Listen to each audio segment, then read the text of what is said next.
शांति शांति ओम शांति शांति।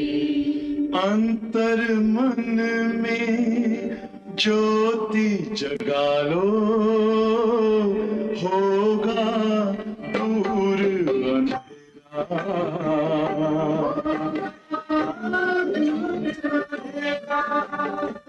शिव का कर लो ध्यान, आ रहा पावन पुण्य सवेरा।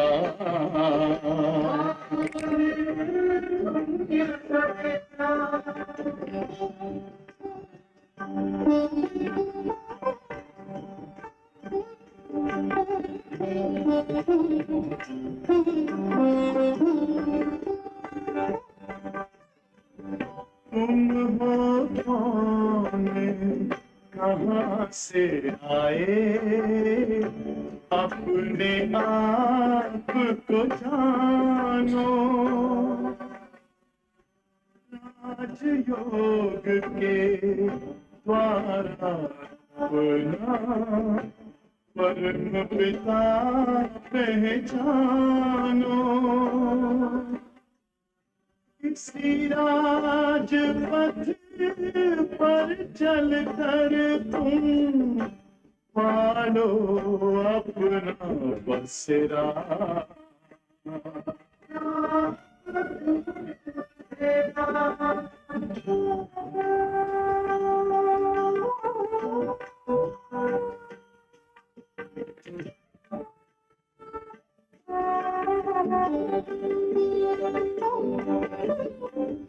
तुम हो आत्मा तन से प्यारे, परमात्मा को प्यारे। दिव्य गुणों को करके योगी बनो दुलारे। बिंदु ही तोड़ेगा ये माया मोह का घेरा।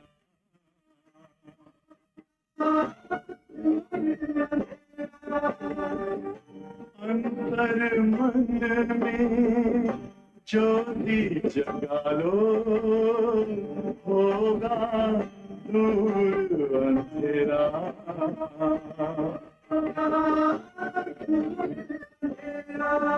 ओम शांति ओम शांति ओम शांति। हेडलाइन में है मीठे बच्चे, मन मना भव की ड्रिल सदा करते रहो। मन मना भव की ड्रिल सदा करते रहो तो 21 जन्मों के लिए रिष्ट पुष्ट निरोगी बन जाएंगे। 21 जन्मों के लिए रिष्ट पुष्ट निरोगी बन जाएंगे। जब मन बाबा की याद में लगा रहता, मतलब बहुत एलिवेटेड थॉट्स, सिर्फ पॉजिटिव नहीं, एलिवेटेड थॉट्स चलते ना, जिनको दिव्य विचार कहेंगे। उन दिव्य विचारों से क्या होता है, हमारे जो हार्मोन्स के डिसबैलेंस है वो सब ठीक हो जाते। सोच के कारण हार्मोन्स में प्रॉब्लम है ना, तो वो सोच ऐसी एलिवेटेड सोच का संस्कार बन जाता और वो संस्कार बहुत काल तक चलता, बहुत सुंदर विचारों का संस्कार बन जाता। और वो सुंदर विचार भले बाबा याद नहीं है, लेकिन वो एक हैबिट डेवलप हो जाती। अच्छे विचार, सुंदर विचार, शांति, प्रेम, आत्मा भरपूर हो जाती, तो उसका थॉट प्रोसेस भी भरपूरता का बहुत सुंदर रहता। इन सुंदर विचारों के कारण आपके हार्मोन्स, आपकी सिक्रेशन, हमारे बॉडीली चेंजेस भी बहुत आते सतयुग में। ये जितनी भी अभी प्रॉब्लम्स हमको दिखाई देती है ना बॉडी के साथ, वो सब विचारों की कनिष्ठता के कारण, लो लेवल थॉट्स। तो ये ठीक होते हैं, सब ठीक। तो ये विचार ठीक हमारे किससे होते हैं? योग से ही। इसलिए मन मनाभव से हम निरोगी बन जाते हैं। फिर प्रश्न है, सतगुरु की कौन सी श्रीमत पालन करने में ही गुप्त मेहनत है? सतगुरु की कौन सी श्रीमत पालन करने में ही गुप्त मेहनत है?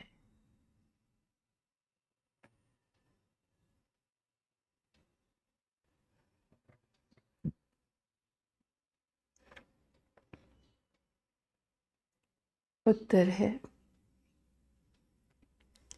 सतगुरु की श्रीमत है,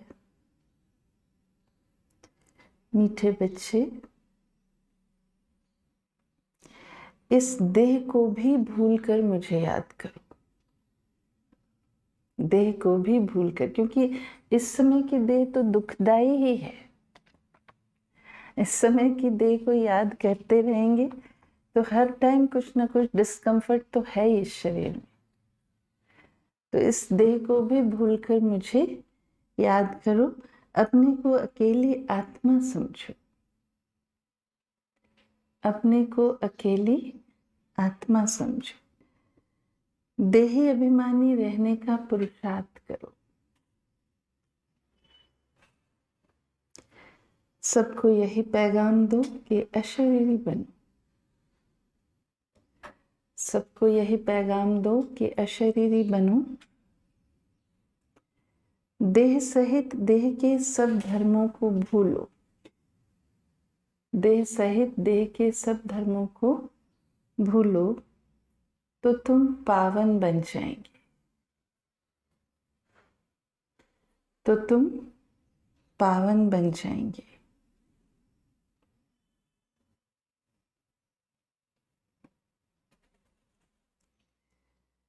इस श्रीमत को पालन करने में बच्चों को गुप्त मेहनत करनी पड़ती है। तकदीरवान बच्चे ही यह गुप्त मेहनत कर सकते हैं। ओम शांति। बच्चे बैठे हैं अपने भाई और बहनों को ड्रिल सिखलाने। यह कौन सी ड्रिल है? अब वास्तव में ये ड्रिल कोई किसी को सिखा नहीं सकता है। मन की बातें हैं। मन को सुखासन में बिठाना है। तन को सुखासन में बिठाना आसान। मन को कैसी भी परिस्थिति है उसमें मैं मन को सुखासन में बिठा पाऊं। वह जो जिस्मानी ड्रिल आदि करते हैं उसमें तो कहना पड़ता है यह तो सुप्रीम टीचर है, जो गीता का भगवान भी है। जो बच्चों को बैठ योग की ड्रिल भी सिखलाते हैं, यह ड्रिल भी गुप्त है। ड्रिल सिखाई इसलिए जाती है कि स्टूडेंट रिस्ट पुष्ट हो। तुम जानते हो कि इस मन मनाभव की ड्रिल से 21 जन्मों के लिए बहुत रिष्ट पुष्ट रहेंगे, कभी बीमार नहीं होंगे। तो ये कितनी अच्छी रूहानी ड्रिल है। बाप समझाते हैं मन मनाभव, इसमें कहने की भी दरकार नहीं। सिर्फ समझाया जाता है कि अपने को आत्मा समझो। देही अभिमानी भाव। भाव का अर्थ ही है कि तुम बाप को याद करो तो एवर हेल्दी बन जाएंगे। कल पहले भी हम इस रूहानी ड्रिल से एवर हेल्दी बने थे।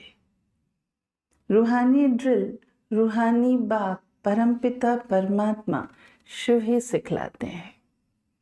भगवान तो उनको ही कहा जाता है जिनकी पूजा भी होती है। शिवाय नमः भी कहते हैं ना। ब्रह्मा देवताय नमः, शिव परमात्माय नमः कहेंगे। यह ड्रिल कोई जिस्मानी मनुष्य नहीं सिखलाते हैं।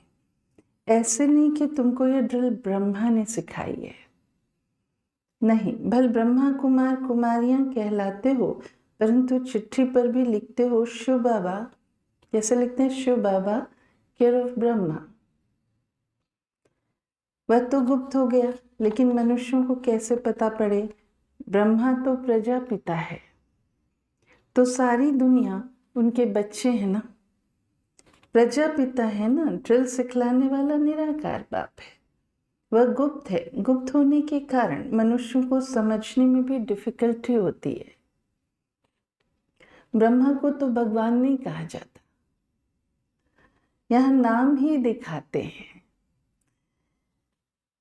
ब्रह्मा कुमार कुमारियां अर्थात ब्रह्मा की संतान।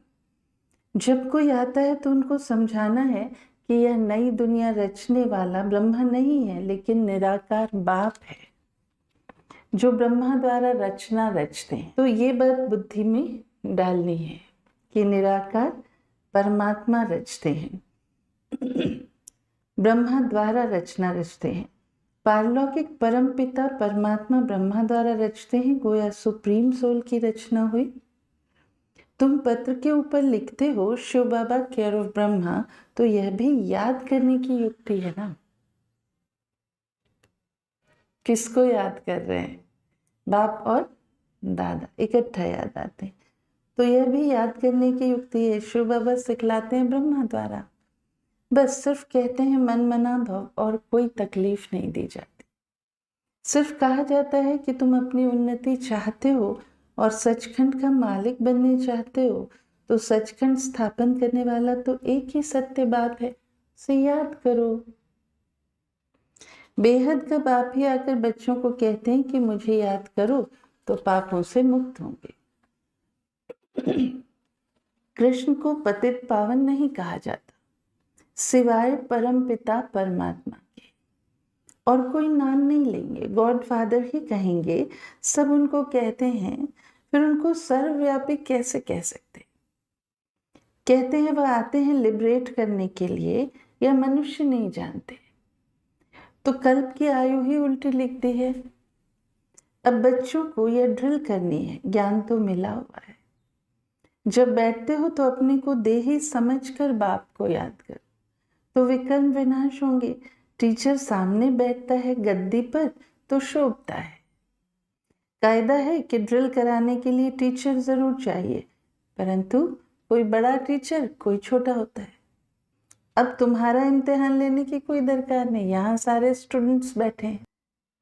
अब तुम्हारा इम्तिहान लेने की कोई दरकार नहीं, क्योंकि तुम खुद जानते हो कि हम कितना समय मोस्ट बिलवेड बाप को याद करते हैं। ब्रह्मा कोई मोस्ट बिलवेड नहीं है। बिलवेड मोस्ट वह है जो सदा पावन है। तुम बच्चे जानते हो कि सबसे प्यारा कौन है?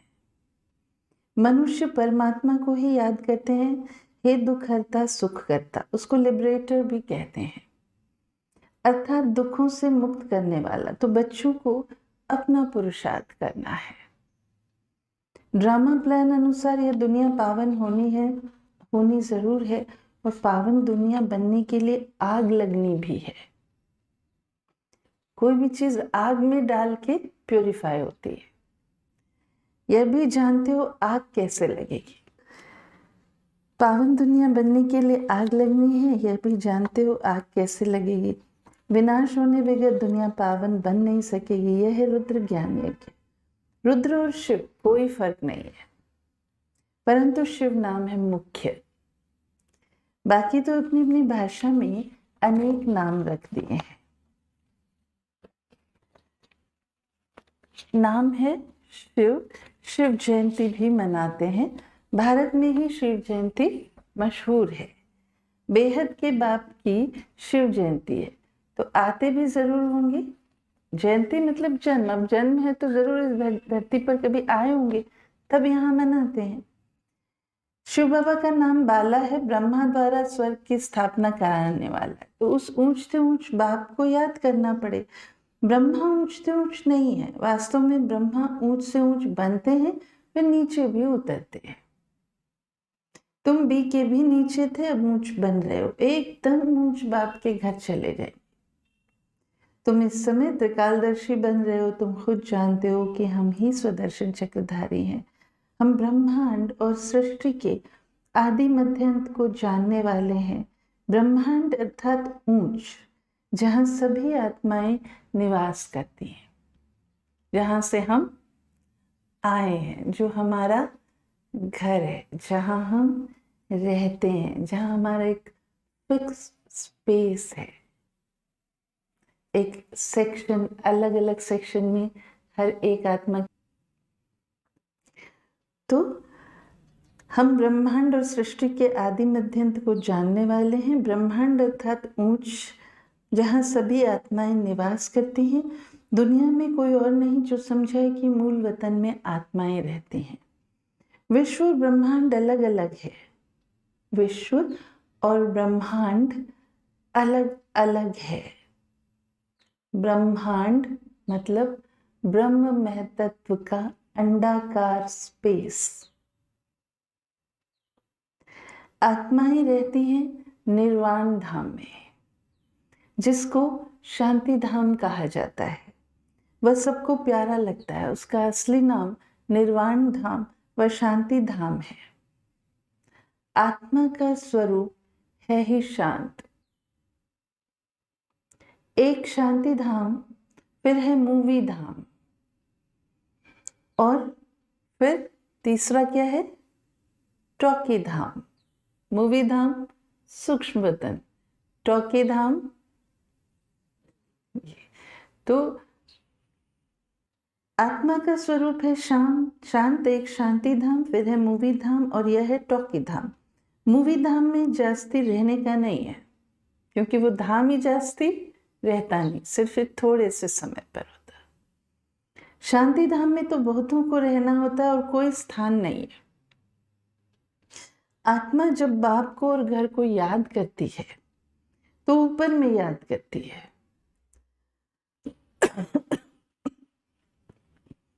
बीच के धाम को तो तुम्हारे सिवाय और कोई नहीं जानते। मनुष्यों को तो इतना ज्ञान है नहीं, सिर्फ कहते हैं ब्रह्मा विष्णु शंकर सूक्ष्म वतन में रहते हैं, बाकी उन्हों के ऑक्यूपेशन का पता नहीं। 84 जन्म लेते हैं, ब्रह्मा सो विष्णु, विष्णु सो ब्रह्मा है। यह है लीप युग।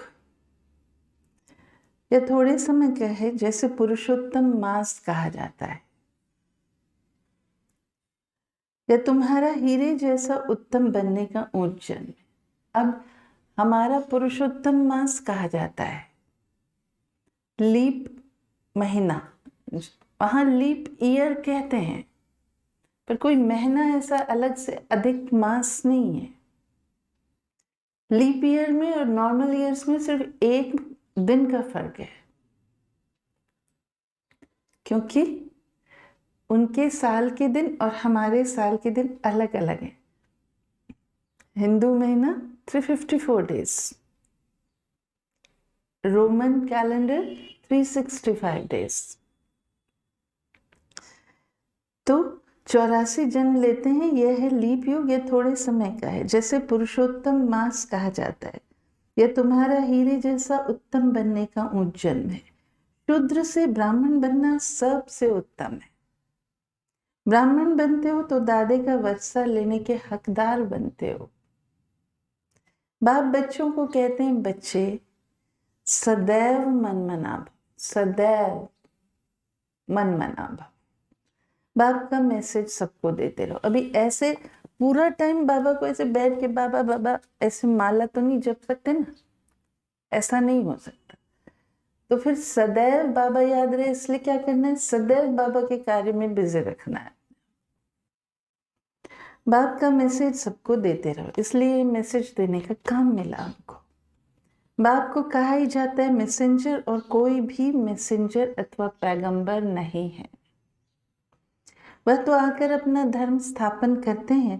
पैगंबर सिर्फ एक ही है, वही आकर तुमको पवित्र बनने का पैगाम देते हैं। तो इसलिए वह तो एक ही सतगुरु सदगति देने वाला है। सच बोलने वाला, सच्चा रास्ता बताने वाला तो एक ही परम पिता परमात्मा शिव है।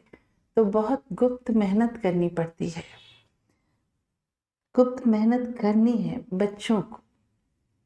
अभी तुम जानते हो कि हमको यह देह भूलकर एक बाप को याद करना है। शरीर छूटा तो सारी दुनिया छूट जाती है। आत्मा अकेली बन जाती है। बाप कहते हैं देही अभिमानी बनो तो फिर कोई भी मित्र संबंधी याद नहीं पड़ेंगे।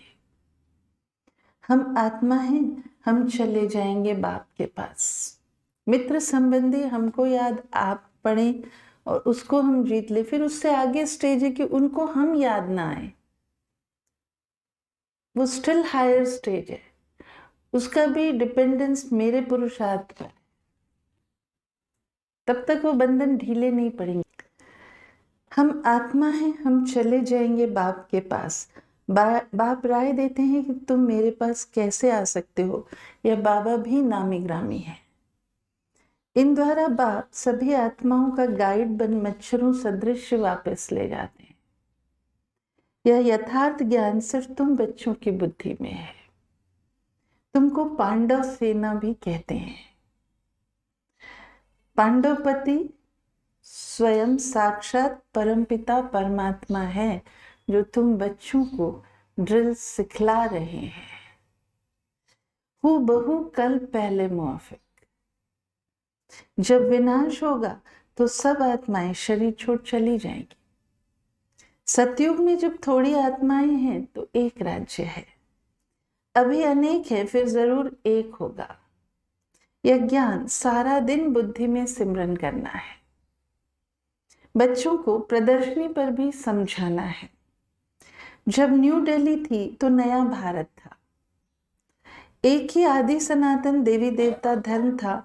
आदि सनातन कोई हिंदू धर्म नहीं था। हम ब्राह्मण सो देवता बनते हैं या और धर्म वाले मानेंगे नहीं। जो पहले आता है वही 84 जन्म लेते हैं। यह बिल्कुल सहज समझने की बातें हैं। अब तुम बच्चों की बुद्धि में है कि अब नाटक पूरा होता है। सभी एक्टर्स आ गए हैं, 84 जन्म पूरे किए। अब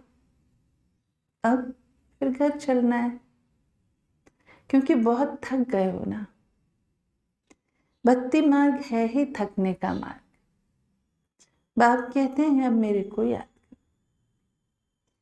औरों को भी पैगाम दो कि देह सहित देह के सब धर्म छोड़ अपने को आत्मा समझ बाप को याद करो। अशरीरी बनो तो पावन बन जाएंगे, क्योंकि अब वापस घर चलना है। मौत सामने खड़ा है। यहां भी बच्चे बाप के पास सम्मुख रिफ्रेश होने आते हैं। बाप सम्मुख बच्चों को समझाते हैं कि बच्चे देह अभिमान छोड़ माम एकम याद करो। माम एकम, मुझ एक को याद करो। वो कब होगा? जब देह अभिमान छूटेगा। बॉडी कॉन्शियस की सबसे पहली पहचान ये है कि मुझे देह के संबंधी याद आते रहेंगे। याद आना माना ऐसे तो नहीं कि हमारे माइंड से डिलीट हो जाएंगे। याद आना मीन्स खिंचाव होने लगेगा। मैं बाबा का काम नहीं कर सकूंगी, बुद्धि उधर खिंचेगी। यहां भी बच्चे बाप के पास सम्मुख रिफ्रेश होने आते हैं। बाप सम्मुख बच्चों को समझाते हैं कि बच्चे देह अभिमान छोड़ माम एकम याद करो। या पुरानी दुनिया खत्म होनी है। तुम एक बाप को याद कर पवित्र बनेंगे तो पवित्र दुनिया के मालिक बनेंगे। अगर मेहनत नहीं करेंगे तो फल भी नहीं मिलेगा ना, फिर सजा खानी पड़ेगी। बाप कहते हैं अपनी कमाई जमा करते रहो और दूसरों को भी निमंत्रण दो। क्यों ये प्रोग्राम्स करने? कोई बहाना चाहिए ना लोगों को कुछ बताने का। बाप का रास्ता भी बताओ। तुम बच्चों को भी कल्याणकारी बनना है, अपने मित्र संबंधियों का भी कल्याण करना है। यहाँ तुमको देही अभिमानी बनाया जाता है। महामंत्र देते हैं। प्राचीन योग बाप ने ही आकर सिखलाया है, जिसके लिए ही गाया जाता है। योग अग्नि से पाप दग्ध हो जाएंगे। कल पहले भी यही इशारा मिला था। बाप इशारा देते हैं कि अपने को आत्मा समझ मुझे याद करो। भल रहो अपने गृहस्थ व्यवहार में। गाया हुआ है शरण पड़ी मैं तेरे। यह भी होता है जब कोई दुखी होते हैं तो ऊंच ताकत वाले की जाय शरण लेते हैं। यहाँ तो प्रैक्टिकल में है, बाबा शरण दे रहा है हम सबको। जब बहुत दुख देखते हैं, सहन नहीं कर सकते हैं, लाचार होते हैं, तो फिर भाग कर आए बाप की शरण लेते हैं। सदगति तो सिवाय बाप के और कोई दे न सके। बच्चे जानते हैं कि पुरानी दुनिया विनाश होनी, तैयारी हो रही है। इस तरफ तुम्हारी स्थापना की तैयारी, उस तरफ विनाश की तैयारी। स्थापना हो गई तो विनाश भी जरूर होना है। तुम जानते हो कि बाबा आया है स्थापना कराने, इन द्वारा वर्षा भी जरूर मिलेगा। बाकी प्रेरणा से थोड़ा ही काम चलता है। टीचर को क्या कहेंगे कि हम आपकी प्रेरणा से पढ़ लेंगे, फिर तो बच्चों को स्कूल ना भेजना पड़े। प्रेरणा से अगर सब कुछ होता तो शिव जयंती क्यों मनाई जाती? प्रेरणा से करने वाले की तो शिव जयंती मनाने की दरकार ही नहीं। जयंती तो सभी आत्माओं की होती है। आत्मा ही सब जीव में आती है। आत्मा और शरीर जब मिलते हैं तो पाठ बजाते हैं। आत्मा का तो स्वधर्म है ही शांत। विजुअलाइज करिए कैसे हम ऊपर से आए, कैसे धरा तक पहुंचे, कैसे चूज किया कि कौन मेरी माँ होगी, फिर वहां से कैसे ड्रेस मिला, फिर कैसे बाहर आके अपना रोल प्ले कर रहे हैं। और ये बार बार करते हैं हम। आज हम यहाँ बैठे हैं, हमको पता नहीं नेक्स्ट मोमेंट अगर यहाँ बैठे बैठे मौत हो जाए मेरी, तो ऑटोमेटिक आत्मा निकल के वहां ही पहुंचेगी जहां से उसका नेक्स्ट रोल स्टार्ट हो। तो कितना नूंद है आत्मा के अंदर, सब कुछ। आत्मा और शरीर जब मिलते हैं तो पार्ट बजाते हैं। आत्मा का तो स्वधर्म है ही शांत, उसमें ही नॉलेज धारण होती है। आत्मा ही अच्छा बुरा संस्कार ले जाती है। बाप तो स्वर्ग का रचयिता है, वहां तो पवित्रता ही है, अपवित्रता का नाम निशान नहीं है। यह है विषय सागर। कितना क्लियर समझाया जाता है, तो भी किसकी बुद्धि में नहीं आता। परंतु तुम किसको भी दोष नहीं देते हो, ड्रामा के बंधन में सब बांधे हो। तुम समझते हो सीढ़ी से ऊपर से नीचे उतर आए हैं, ड्रामानुसार हमको उतरना ही है। फिर बाप कहते हैं अब चढ़ने के लिए पुरुषार्थ करना है। परंतु जिनकी तकदीर में नहीं है वह ऐसे कहते हैं, जो ऐसे कहते हैं उसे समझ जाते हैं कि इनकी तकदीर में नहीं है। 2-4 वर्ष चलते चलते भी गिर पड़ते हैं, महसूस भी करते हैं कि हमने बड़ी भूल की है, बड़ी चोट खाई। यह भी आधा कल्प की बीमारी है, कम नहीं है। आधा कल्प के रोगी हैं, भोगी बनने से रोगी बन जाते हैं। तो बाप आकर पुरुषार्थ करवाते हैं। कृष्ण को योगेश्वर कहते हैं। इस समय तुम सच्चे सच्चे योगी हो, योगेश्वर तुमको योग सिखलाते हैं। तुम ज्ञान ज्ञानेश्वर भी बनते हो, फिर बनेंगे राज राजेश्वर। अभी बनते हैं ज्ञान ज्ञानेश्वर, ज्ञान ज्ञानेश्वरी, फिर बनेंगे राज राजेश्वर, राज राजेश्वरी। देवी देवताओं को ही गॉड्स एंड गॉडेसेस कहते हैं, but God is one. Gods and goddesses इन भगवान भगवतियां, मास्टर भगवान। ज्ञान से तुम धनवान बनते हो। जितनी जितनी ज्ञान की धारणा होती जाती है उतना हमारी one more feather in my cap, एक और रतन हमारे मुकुट में लगता जाता है। ज्ञान से तुम धनवान बनते हो, योग से निरोगी एवर हेल्दी बनते हो। आधा कल्प के लिए तुम्हारे सब दुख दूर हो जाते हैं। तो इसके लिए कितना पुरुषार्थ करना चाहिए।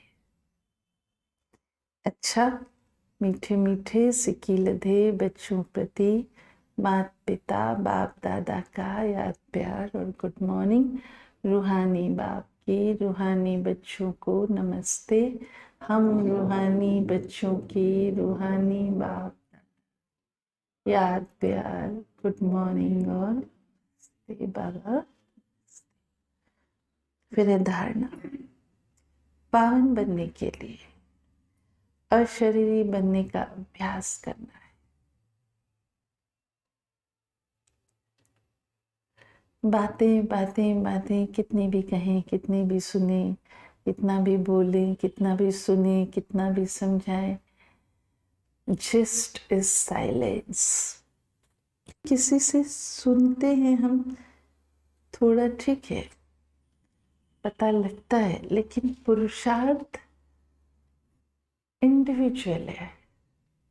और मेरा मन किस प्रकार से मानेगा वो करने के लिए जो बाबा कहता है, वो मुझे ही ढूंढ के निकालना पड़ेगा। जो सामने वाला बता रहा है वो अपने अनुभव से बता रहा है, उसने पावर गेन किया है अपने चिंतन मंथन से। तो पावन बनने के लिए अशरीरी बनने का अभ्यास करना है। सबको पैगाम देना है कि एक बात को याद करो, देह सहित सब कुछ भूल जाओ।